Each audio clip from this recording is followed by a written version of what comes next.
Hello दोस्तों, इस video में नींद के बारे में जानेंगे। ये नींद से जुड़ी समस्याएं गैजेट्स के बिना और गैजेट्स के साथ। मैं डॉक्टर करण हूँ कैलिफोर्निया से। आप सभी जानते हैं कि नींद बेहद ज़रूरी है, लेकिन आप कैसे जान सकते हैं कि आपकी नींद सही हो रही है या नहीं।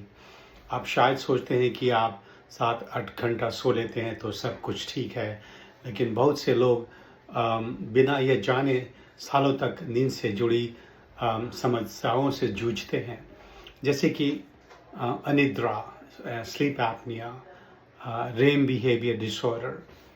आज मैं आपको दिखलाऊंगा कि आप नींद की समस्याओं को कैसे पहचान सकते हैं, क्योंकि आपको ही पहचानना है। तभी आप डॉक्टर से मिलकर इसका इन्वेस्टिगेशन कर सकते हैं और इसका इलाज कर सकते हैं। एक तो होता है कि गैजेट आपके पास है, उसके बारे में बात करेंगे। एक ये है कि आपके पास गैजेट्स नहीं है, फिर भी कैसे आप उसको सस्पेक्ट कर सकते हैं। इससे आपको मालूम चलेगा कि सपने आते हैं कि नहीं आपको, और सपनों की कमी है कि नहीं।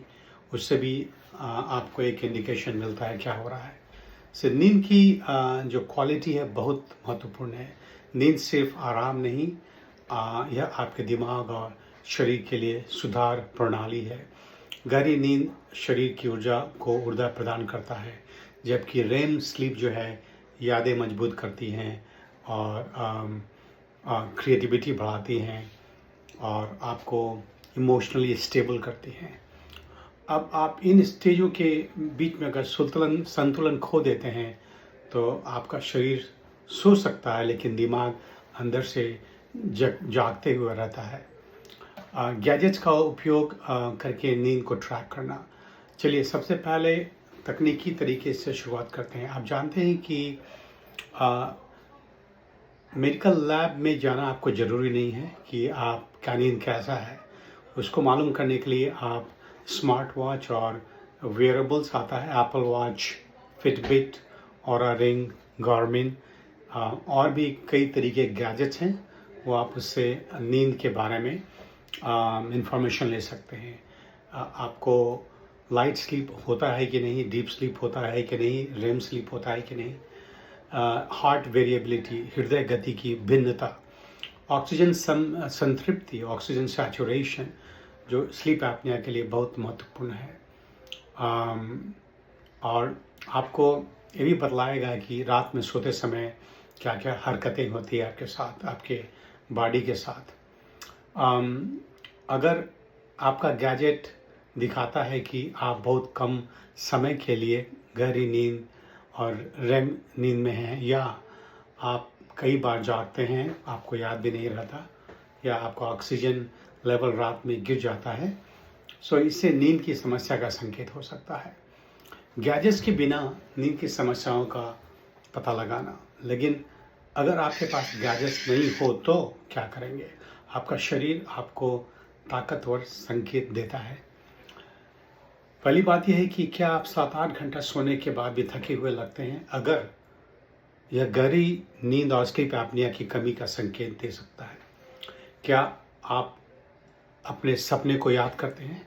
अगर आप कभी भी कोई सपना नहीं याद करते हैं, इसका मतलब हो सकता है कि आपको रेम स्लीप नींद की कमी हो रही है।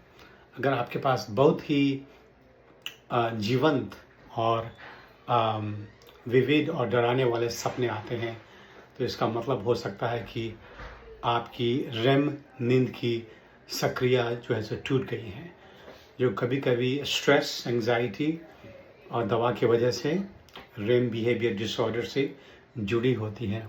क्या आप बार बार जागते हैं और पोजीशन बदलते हैं? हो सकता है आपको अज्ञात रूप से पैरों की हरकतें, खर्राटे और सांस लेने में रुकावट का सामना हो रहा हो। दिन भर के संकेत, टीवी देखते समय, गाड़ी चलाते समय नींद आ जाता है, आपको सोने का मन करता है। दिन भर आपका मूड जो है चिड़चिड़ा रहता है, भटका हुआ रहता है, और शुगर और कैफीन की तरफ की कमी महसूस होती है। याददाश्त में कमी होने लगती है। इमोशनल उतार चढ़ाव होने लगता है। ये सब दर्शाता है कि आपकी नींद टूट रही है। सपने क्या बतलाते हैं? सपने मुख्य रूप से रेम स्लीप के चरण में आते हैं। यह नींद का एक बहुत बड़ा हिस्सा है जो भावनाओं को संसाधित करने और यादों को सचित करने में मदद करता है। सपने याद नहीं आना का मतलब हो सकता है कि आपका रेम स्लीप अच्छा नहीं है, जो आमतौर तनाव होने से, शराब पीने से और स्लीप एपनिया के कारण हो सकता है। आपको अगर विविड फिल्म जैसी सपने आते हैं जो आपके रेम स्लीप के कमी से ही होती है, या कभी कभी एंटी डिप्रेसेंट मेडिसिन के खाने से भी होता है।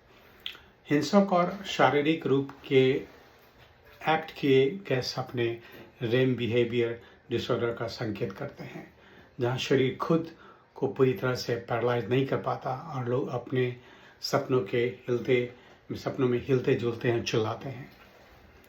टेस्टिंग कब करवाएं? अगर आप महसूस करते हैं कि जोर जोर से खर्राटे लेते हैं, सांस लेने में रुकावटें आ रही हैं, लंबे समय तक थका हुआ महसूस करते हैं, बहुत विविड ड्रीम और हिंसक सपने आ रहे हैं, या आप कैफीन पर ज़्यादा निर्भर करते हैं, तो यह डॉक्टर से नींद विशेषज्ञ स्लीप डॉक्टर से बात करने का समय आ चुका है। वो आपको केवल एक होम स्लीप स्टडी की सलाह दे सकते हैं। ये एक साधारण सा टेस्ट है जिसमें सेंसर्स लगाए जाते हैं ताकि आपकी ऑक्सीजन लेवल, सांस की गति और नींद के चरणों का मूल्यांकन किया जा सके। समाप्ति में ये कहना चाहूँगा कि नींद से जुड़ी समस्याएं उतनी समान नहीं हैं जितना आप सोचते हैं, लेकिन जागरूकता ही पहला कदम है। चाहे आप स्मार्ट वॉच का उपयोग करें या बस अपने सपनों की नींद के बारे में आत्मनिरीक्षण करें, आप अपनी नींद के बारे में सच्चाई का पता लगा सकते हैं। आपको ध्यान देना पड़ेगा। अगर आप जर्नलिंग कर रहे हैं तो उसे भी आपको मालूम सकता है। अगर ये वीडियो आपको मददगार लगा तो डॉक्टर पीके लाइफ चैनल को सब्सक्राइब करें, अपने दोस्तों से शेयर करें, अपने परिवार वालों से शेयर करें, और मैं फिर अगले वीडियो में आपसे मुलाकात करता हूँ। Thank you.